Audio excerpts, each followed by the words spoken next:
Hola, muy buenos días. Bienvenidos a esta sexta sesión precisamente de trabajo de la asignatura de Desarrollo Motor y Educación Postural. En este caso vamos a ver lo que corresponde al tema del desarrollo motor. Es un tema interesante, de relevancia para lo que es la asignatura, porque nos da elementos importantes para poder ir comprendiendo todo lo referente a temas eh, alusivos a esta asignatura precisamente. Voy a permitirme compartir la diapositiva para tratar de abarcar el tiempo necesario para este video de aprendizaje y ser breve.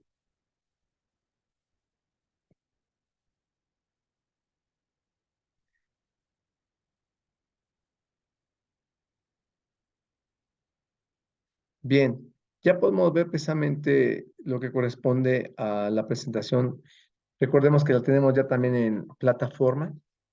Entonces, checamos que la asignatura de Desarrollo Motor y Educación Postural, el tema que les mencioné, el desarrollo motor, su servidor, maestro Antonio Molina Jiménez. Metas, conocer los procesos de desarrollo y conductas motrices que ocurren en el ser humano en relación con habilidades motrices, los enfoques vinculados a los movimientos y acciones. Comprender la coordinación motriz desde la motricidad global y la lateralidad. Conocer el significado del control corporal mediante el equilibrio y la postura. Y entender la educación psicomotriz relacionada a la escritura, así como a la organización espacial y la organización temporal, que es lo que ya estaríamos viendo en futuros también días. Vamos a ver lo que es el tema o trabajar. Vamos a ver el desarrollo motor, principales características, la motricidad global, que tiene que ver con el tono muscular, el control del equilibrio, los ajustes posturales, principales patrones motores. Vamos a ver la motricidad fina y también lo que es el esquema corporal. Y vamos a darle entrada con la tarea, con lo que van a tener que hacer, con lo que sea la escritura, el aprendizaje del grafismo. El archivo ya está en plataforma y sería la segunda parte de esa lectura. Chequen bien, no vayan a hacer toda la lectura porque la primera parte es de lateralidad y la segunda es sobre el aprendizaje del grafismo. Entonces, ese PDF que les compartí, precisamente por eso tiene este título, para que ustedes se enfoquen a lo que es la escritura, el aprendizaje del grafismo. Bueno, vamos a ver eh, el desarrollo motor para la educación física. Es precisamente parte de la educación y ámbito de estudio que se basa en la práctica de actividades físicas a lo largo de la vida. Entonces, así estamos comprendiendo nosotros como educadores físicos lo que es el desarrollo motor. Eh, el mejoramiento va a tener que ver con las funciones biomotrices de la persona. Esto va con cualidades orgánicas, cardiovasculares y musculares de su salud y de su bienestar físico. También de la coordinación motriz, lo que es el esquema corporal y el desarrollo biopsicosocial de la persona. Entonces, vamos a ver cómo es una esfera integral lo que estaríamos viendo para lo que es el desarrollo motor desde nuestro ámbito de la educación física. Entonces, aquí estamos viendo el cuadro que representa el movimiento humano y la formación de la persona, sus objetivos y ámbitos de intervención. Entonces, estaríamos viendo que tiene que ver con objetivos biomotores, que tiene que ver precisamente con lo que hablamos de mejorar las funciones biomotrices, con la salud, mejorar la coordinación motriz. Entonces, va a tener elementos como lo que son precisamente la salud, el descanso, tiempo libre, la educación, la reeducación. Y hay otro objetivo que tiene que ver con situaciones psicocognitivas. Y esas van a facilitar la adquisición de saberes y la transmisión de conocimientos. Entonces vamos a ver aquí la educación, la reeducación y la expresión y comunicación. Luego viene un objetivo socioafectivo para mejorar la autoestima, facilitar la integración social. Entonces ahí vienen ámbitos como lo que son la socialización, comunicación, afirmación de uno mismo y la reeducación también para nivel nada más social. Entonces, todo esto rodea a la persona. Todos estos objetivos te van vinculados al movimiento humano y a los ámbitos que nosotros vamos a intervenir desde la educación física, una formación integral. Entonces, conforme el niño va creciendo, adquiere y domina comportamientos motores más complejos. Y después del cuarto año, pues muestra un control motor cualitativo, ¿sale? Muy ya parecido al del adulto, pero el rendimiento aún es muy inferior. Entonces vamos a ver cómo que desde la concepción del útero al nacimiento se van dando procesos de maduración muy importantes, ¿sale? Aparecen factores ambientales que precisamente los van a favorecer. Y vamos viendo cómo el desarrollo motor va mejorando conforme el niño va creciendo. Entonces podemos ver acá, dentro de las características del desarrollo motor, que al nacer, mediante estímulos específicos y apropiados, nosotros los vamos adquiriendo. Se dan los reflejos también, que son actos que nosotros realizamos de manera involuntaria y que también los especialistas emplean para valorar el desarrollo del infante. Estos reflejos van a ser de naturaleza vegetativa y aseguran la supervivencia, como el de succión y el de deglución. Otros reflejos son de naturaleza sensorio-motriz, como el de propensión, de enderezamiento, el de marcha automática, el de moro, en fin. Estos reflejos, recuerden que ya los vimos en primer semestre con desarrollo psicológico. Ya los analizamos en un video y en una lectura donde desarrollamos los diferentes reflejos que se dan en el neonato. Dentro de las principales características de este desarrollo motor, va a haber comportamientos que aparecen y se repiten, que son idénticos. Son ya movimientos estereotipados, producto de esa repetición. Y luego aparecen también y se van modificando a base de la motricidad voluntaria, porque se va corticalizando el control motor, va a ser ya voluntario, de acuerdo a las necesidades de las circunstancias. Y la evolución rápida del control de la motricidad voluntaria va a depender de la transformación de estructuras nerviosas, sensoriales y motrices. Todas estas estructuras nosotros las tenemos que ir transformando con el ejercicio, con la experiencia, con el entrenamiento, con el intercambio de experiencias hacia el entorno y hacia los demás. La evolución de estructuras se da en dos direcciones, de lo que habíamos mencionado previamente. Una, ya saben que ustedes, es cefalocaudal, de la cabeza hacia la parte inferior, y la próximo distal, ¿sale? Que es del centro del cuerpo hacia las extremidades. Ese es el orden en que se van dando las evoluciones en las estructuras, en esas dos direcciones. Hay actividades específicas dentro de estas principales características del desarrollo, que son propias de la especie. Estas actividades se les llama filogenéticas, ya son producto de el, la evolución humana a lo largo de muchos años y generaciones, como lo que es el andar, el correr, el saltar. Filogenético, recuerden. Hay comportamientos determinados genéticamente y se escriben en el genoma y se manifiestan en un momento determinado. Va a depender de la madurez neuromuscular, de la edad de la persona, de su desarrollo. Y hay comportamientos propios de cada individuo. A esos comportamientos propios del individuo se le van a llamar ontogénicos, ontogenéticos. Entonces, vamos a ver la diferencia de algo filogenético a algo ontogenético.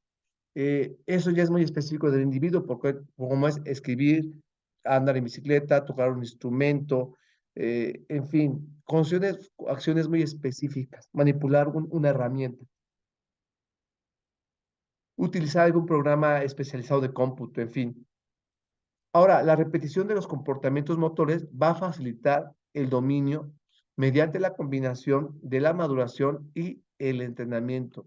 Entonces vamos a ver los dos elementos, la maduración que se tiene en el organismo de los elementos que lo componen y el entrenamiento que se da con el entorno. Acá vamos a ver lo que habíamos escrito, actividades filogenéticas y actividades ontogenéticas. ¿Sale? Algunas tienen que ver con situaciones de tipo estático postural, otras con situaciones locomotrices y por último con situaciones manipulatorias. Y acá podemos ver, por ejemplo, a lo que refiere a lo estático postural, algo filogenético, por ejemplo, inclinarse, estirarse, agacharse, girar, levantarse. Algo ya ontogenético en ese ámbito es adoptar la posición invertida. Por ejemplo, andar por una barra de equilibrio como gimnasta, y es algo específico del individuo. Dentro de las locomotrices, a nivel filogenético, puede ser reptar, correr, saltar, rodar. Ya de manera ontogenética, el patinar, el montar la bicicleta. En las manipulatorias, a nivel filogenético, se encuentra, por ejemplo, atapar, lanzar, manipular, y ya de manera ontogenética, dibujar, tocar un instrumento musical. Entonces podemos ver la diferencia en este cuadro de los tipos de actividades filogenéticas y ontogenéticas, para que tengamos mejor comprensión de esto y de lo que se refiere. Ahora, el desarrollo motor tiene que ver con una motricidad global, también con una motricidad fina. Hay acciones perceptivo-motrices. En consecuencia, va a haber una adaptación de las conductas motrices. ¿Sale? Ahora, también dentro de este desarrollo motor, va a haber grandes etapas de los desarrollos que tienen que ver con cuestiones físicas, motrices, cognitivas y socioafectivas. Todo esto de las grandes etapas del desarrollo también va a tener consecuencias pedagógicas. Entonces, acá es importante que ustedes hayan revisado en la lectura, en lo que ustedes ya conocen, cómo este desarrollo motor se va a ir dando a lo largo de las etapas de la vida, de los años de vida del individuo, desde la primera infancia, desde el nacimiento, los primeros meses de vida, luego pasando por años ya de vida, y cómo la motricidad global va a tener que ver con actividades posturolocomotrices. La motricidad fina va a estar vinculada con actividades manipulatorias. Luego vienen acciones perceptivo-motrices y la adaptación de las conductas motrices por consiguiente. Ahora, las actividades motrices que se dan en la escuela tienen etapas de desarrollo, que son las que vienen en la parte inferior, que tenemos nosotros que ver a nivel escolar, de niños de edad primaria de 5 promedio a 12 años, que veamos cuestiones relacionadas al aspecto físico, motriz, cognitivo y socioafectivo. Y las características de los niños en diferentes edades y que deben desarrollar en estas etapas del desarrollo. Ahí vienen unas tablas en la lectura que ustedes ya debieron de haber analizado con más calma. Por lo que se refiere al tono muscular, es el estado de leve contracción de un músculo en reposo.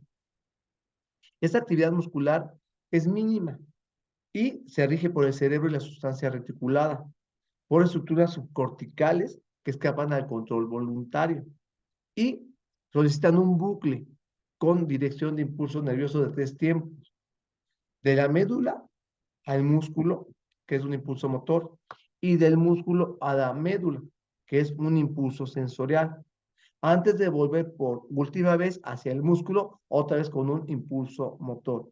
Entonces, a eso hacemos referencia con lo que sería el tono muscular, la contracción del músculo en reposo, que está tonificado. Acá estamos viendo un esquema que acabamos de mencionar, ¿vale? Y cómo va la médula al músculo, del músculo a la médula, y vuelve hacia el músculo, los diferentes tipos de impulso en 3 tiempos. Ahora, en eso del tono muscular, vamos a ver lo que serían las sincinesias. Son movimientos parásitos de una extremidad no requerida, que acompaña un movimiento voluntario producido por otra extremidad. Hace patente la dificultad de la disociación segmentaria de las partes simétricas del cuerpo. Por ejemplo, a veces al hacer alguna actividad, nosotros movemos la parte contraria, la parte em, equivalente del otro extremo del cuerpo. Entonces, a eso se le denomina como sincinesia, porque son movimientos parásitos, no tienen funcionalidad real, pero somos incapaces de hacer una disociación segmentaria. Y al no poder disociar ese segmento, pues se generan los movimientos. Hay una disociación segmentaria cuando se tiene la capacidad de separar la acción de las partes simétricas del cuerpo. Es lo contrario a la sincinesia. Esa puede ser simple, una parte no hace nada mientras el otro está activo, o se moviliza solo una parte, o doble. Cada parte realiza una tarea distinta del otro al mismo tiempo. Se combinan dos acciones diferentes. Entonces podemos ver que esto de la disociación segmentaria, eh, por ejemplo, es cuando podemos separar un brazo del otro, de las partes simétricas. Cuando es simple, por ejemplo, lo que es coger un vaso con una mano, ¿sale? Mientras se escribe en la pizarra con un rotulador. Por ejemplo, una disociación doble, eh, cuando sostenemos cuentas para irlas ensartando, o al pelar una patata, una sostiene la patata y la otra pela la papa. Acá otra disociación segmentaria podría ser cuando se guiñe un ojo solamente y el otro no se guiñe. Al inflar solamente una mejilla, ¿no? Hay muchas maneras de poder ver esto. Ahora, una disociación segmentaria sencilla eh, o simple, pues, un brazo puede hacer algo mientras el otro está activo, o no hace nada mientras el otro está activo. Y una disociación doble es de esa, cuando los dos están haciendo actividades distintas. Por ejemplo, al tocar la guitarra, una toca las cuerdas y la otra mano hace los acordes. Ahí se dice una disociación segmentaria doble. Ahora también hay lo denominado paratonías, que son normales, entre comillas, que es el aumento del tono de los músculos del eje del cuerpo. En este caso, cuando el niño empieza a escribir, por ejemplo, saca la lengua de un lado a otro de la boca. O al utilizar las tijeras para recortar, abre y cierra la boca también al mismo tiempo. O al ponerse rímel en las pestañas, las mujeres abren al mismo tiempo la boca. Eso se llama paratonías, o son normales, ¿no? De alguna forma. Eh, Tiene que ver con cuestiones de tono muscular.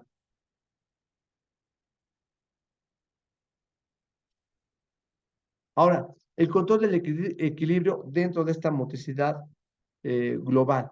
Recordemos que ya saben ustedes que este control postural es el control de la posición de nuestro cuerpo en el espacio para que esté en equilibrio y no se caiga. ¿Sabe? Por eso hay un control postural relacionado al control del equilibrio. En una posición determinada, hay muchas posiciones, pero la podemos mantener.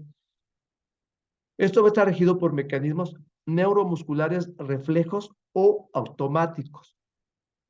Ahora también hay un control del equilibrio, que es indispensable o requiere de madurez de los centros nerviosos que regulan, es decir, del cerebelo, que recibe aferencias provenientes de los receptores laberínticos, así como musculares, tendinosos, articulares y visuales.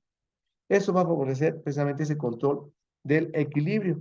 Y recordemos que el equilibrio puede ser estático o dinámico y va a estar también relacionado a un cuadrilátero de sustentación. Acá vamos a ver lo que correspondería a equilibrio estático. Es el centro de gravedad del cuerpo está en el interior del cuadrilátero de sustentación. Estamos estables, sin desplazamientos. Y un equilibrio dinámico es cuando hay un desplazamiento de los apoyos en el suelo. Entonces, esos son los tipos de control del equilibrio que debemos de tener, el estático y el dinámico. Acá podemos ver los cuadriláteros de sustentación, equilibrio dinámico, equilibrio estático, ¿sale? El tamaño de la base va a importar en el soporte, la altura del centro de gravedad y el peso también de la persona en este control del equilibrio. Ahora, en este control del equilibrio de la motricidad global, vamos a ver lo que correspondería al cuadrilátero de sustentación, que es una superficie delimitada por la parte anterior y posterior de los pies y su parte lateral externa en el interior, del que se proyecta el centro de gravedad o de masa del cuerpo. Ustedes ya vieron en la lectura a lo que se refiere este cuadrilátero de sustentación. Está delimitado parte anterior y posterior de los pies y su parte lateral externa y en el interior del que se proyecta el centro de gravedad. Va a haber ajustes posturales. Estos consisten en las reacciones del cuerpo al desequilibrio o a la adaptación del cuerpo a movimientos restringidos dentro del espacio. Con la edad van a mejorar rápidamente mediante la combinación de cambios en los factores neuromusculares y también la experiencia. Entonces, va a haber ajustes posturales de reacción y ajustes posturales anticipatorios. Su nombre lo dice. Cuando son de reacción, estos ajustes posturales se producen durante un desequilibrio real. Por ejemplo, cuando te empujan, te resbalas, te vas a caer. Un ajuste postural anticipatorio se produce antes de que aparezca el desequilibrio. Se anticipa a la persona. Por eso se denomina así precisamente. Bien, la postura y el esqueleto.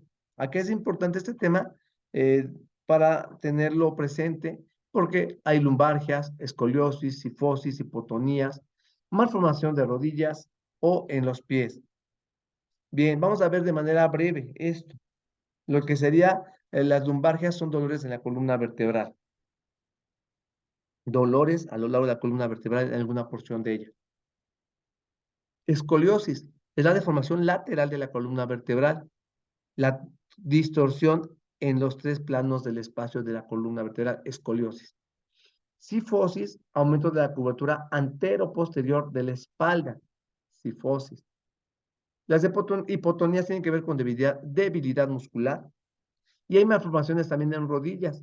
Cuando las rodillas se tocan, las piernas están en X, se llama genovarum. Y cuando las rodillas se separan o las piernas están en no, es genuvalgum. Piernas en varo y piernas en valgo, como quien dice, ¿sale? En los pies, la curvatura inadecuada o inexistente, lo que se llama pie plano, de lo que es el arco plantar. Y la curvatura exagerada de los pies, cuando son pies cabos, que este arco plantar está demasiado elevado y de hecho no permite que la parte exterior de la planta del pie se apoye. Entonces podemos ver que hay manifestaciones iniciales de comportamientos estudiados eh, en lo que son las etapas de las actividades físicas, luego vienen actividades intermedias y características finales del comportamiento ya del adulto. Por lo que respecta a la motricidad global, es importante que veamos aspectos que se relacionan con la marcha, las carreras, los saltos, los lanzamientos, la voltereta, atrapada con las dos manos, el regate o dribbling, el puntapié con un balón y el golpear un objeto, que es lo que está esquematizado en la lectura con imágenes. Por lo que respecta a la marcha, recordemos que hay etapas y características evolutivas que la van a especificar en la marcha. Hay características iniciales, intermedias y finales. Al igual que en la carrera, tiene características iniciales, intermedias y finales que están descritas en la lectura. Los saltos pueden ser a pies juntos, de altura con extensión o a pata coja. ¿Sale? Los saltos. Entonces, sería con pies juntos, sería lo inicial, de, eh, de altura con extensión intermedia y a la pata coja pues ya sería un salto final, ¿sale? Los lanzamientos pueden ser por encima del hombro y representa características también evolutivas. Las volteretas hacia adelante o rodadas que se dan sobre la colchoneta. Otro muestro de la motricidad global que nos podemos valorar nosotros en los pequeños es atrapar con las dos manos. Y sus características iniciales de 2 a 3 años, luego intermedias de 4 a 5 años y ya a finales de 5 a los 7 años estas características de atrapar con las dos manos. Bien, lo que es el regate o el dribbling. Igualmente, se va a ver de 2 a 3 años sus características evolutivas iniciales, de los 5 a los 6 las intermedias y de los 7 a los 8 las finales. Vamos a ver lo que sería el puntapié a un balón que puede estar situado en el suelo o también de volea cuando se le da el puntapié. O golpear un objeto. ¿Con qué? Con una pala, con una raqueta, un bat. Entonces, estos son aspectos relacionados o movimientos que tienen que ver con la motricidad del individuo. Y son importantes que nosotros los desarrollemos de nuestros niños. Por lo que respecta a la motricidad fina, y es actividades, o va a hacer referencia a actividades motrices ya manuales, manipulatorias, donde se emplean los dedos, y a veces los dedos de los pies inclusive, para la motricidad fina. Se van a ser guiados visualmente y necesitan destreza. Es la diferencia con lo que es la motricidad global. De hecho, acá no cualquiera lo hace, pues se dan cuenta, hablamos de que hay características iniciales, intermedias y finales en estos ejercicios, en estos movimientos. Y ya para la motricidad fina estamos hablando de destreza. Hay coordinación visomanual, no oculomanual, visomanual, la vista y la mano. Entonces, para que la motricidad fina sea eficaz, debe de darse una localización primero. Luego se identifican las características del objeto, se hace la aproximación, se hace la recogida del mismo y, por último, la utilización. Y es como se lograría desarrollar lo que es una actividad fina. Esas son las acciones que las van a complementar.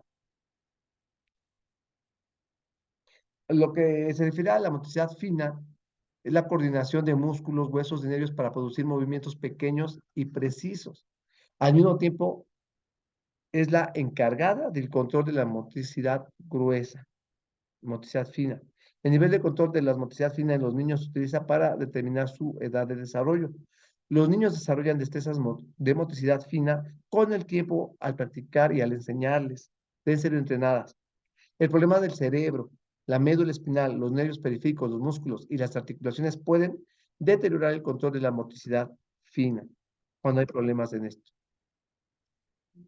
Ahora, el esquema corporal, ya para ir avanzando. Eso del esquema corporal representa la conciencia total que tenemos y el uso que hacemos de nuestro cuerpo, de sus partes en el espacio, ya sea en movimiento o en reposo. Cuando es en reposo, es la geometría del cuerpo. Cuando es en movimiento, es la dinámica del cuerpo.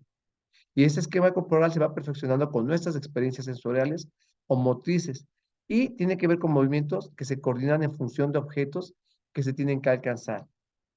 Acá el esquema corporal integra todas las referencias conscientes o subconscientes asociadas a la postura del cuerpo. La postura, el esquema corporal.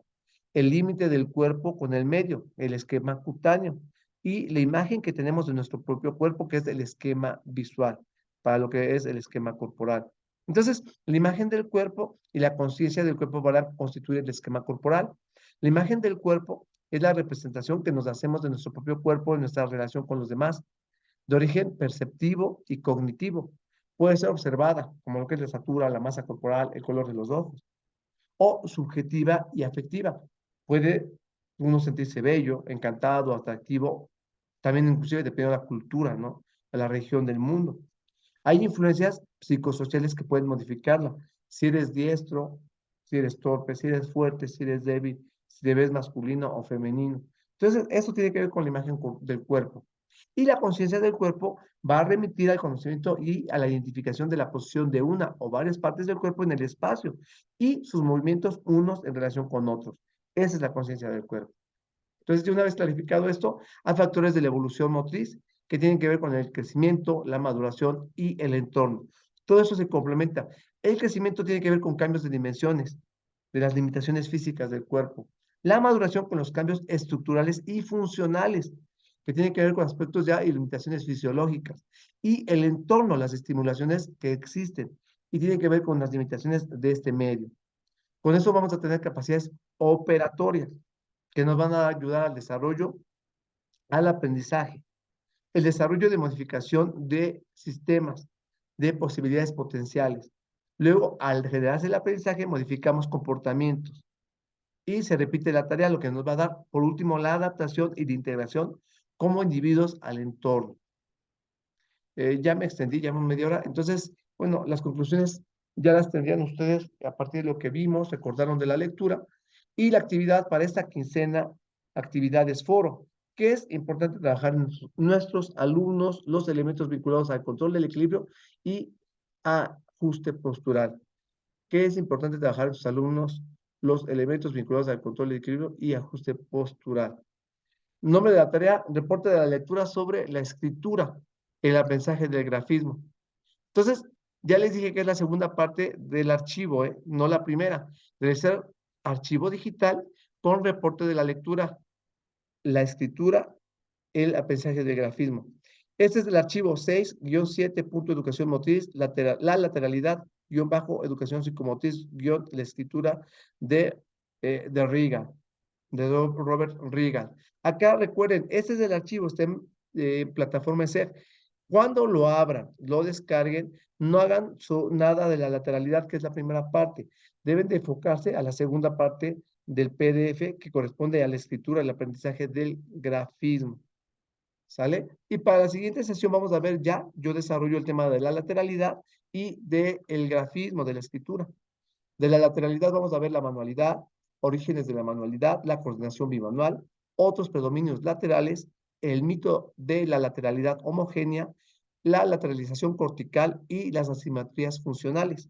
Y también vamos a ver el tema de la escritura en el aprendizaje del grafismo con los grupos musculares requeridos, las articulaciones y los movimientos, la posición sentada y la postura del tronco, que es algo de lo que ustedes ahorita, de este tema 8, es lo que tienen que desarrollar en la tarea, ¿sale? Y comenzaríamos ya con lo que es la organización espacial y la organización temporal en esa sesión, con la tarea. Voy a dejar de compartir para poder abrir la cámara y platicar con ustedes brevemente. Entonces, recuerden hacer lo que es su participación en el foro y lo que sería la tarea, que es el reporte de lectura que ya les describí.